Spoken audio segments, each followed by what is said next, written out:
পাবেল ভাই কি বউ বাজার মানুষে কানাকানি হতাছে তোমরা বলে বাপু 14 গোষ্ঠী বলে এক গাতার মধ্যে আঙ্গুল দেও। চল চল করে চল চল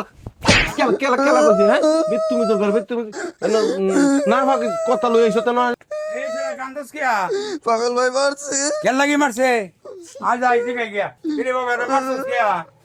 মারছি কে রে জিকে আইন কি কইছে আমারে তুমি ধর দুনিয়ার তুমি যেটা কি কইছ আমি বেশি কিছু কইছি না, আমি কইছি তোমার বাপ দাদা 14 গোষ্ঠী এক গাতার মধ্যে আঙ্গুল দেও করে আবার মারছে। তুমি যে জাত এ বেড়া মাথা ঠিক কর কি আছে এই বেড়া তুমি যে আলাপ করুন এমনি নাকি আমরা বড় তুমি বুড়িয়া দই গেছুন দাড়ি মুছ সব পাকি আছে এক ঠেঙ্গে আছে গাতা কত বড় গাতা আমরা তুমি যে আলাপ করছুন জানেন তে রক্ত মাথা দুটে বসে মাথা ঠান্ডা করবা করবড়া তুমি আলাপ খালি এই সারা যে কথাটা কইছে কথাটা সঠিক কইছে কি সঠিক কইছে এটা সঠিক কথা হইলো আমরা আমরা 14 গোষ্ঠী এক গাতার ভিতরে আঙ্গুল দেই এ বাবা এটা কি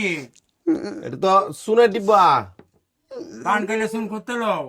পান কালে তো শুনে এনতে লই কইতে লই যে পান খায় শুন করতে লয়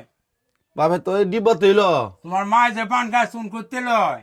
এই ডিব্বা তৈল 14 গোষ্ঠী এটাতেই লয় হ্যাঁ। এছাড়া তো কথাটা ঠিকই কইছে যে তোমরা বাহে উঠে 14 গোষ্ঠী এক গাথার মধ্যে আঙুল দাও এইটার নাম হলো সুনের কোটা, এটা হলো গাথা। চ্যাংরা মানুষ মাথা ঠিক করে রক্ত গরম মাছের মাছ করলে হিসাব করে করি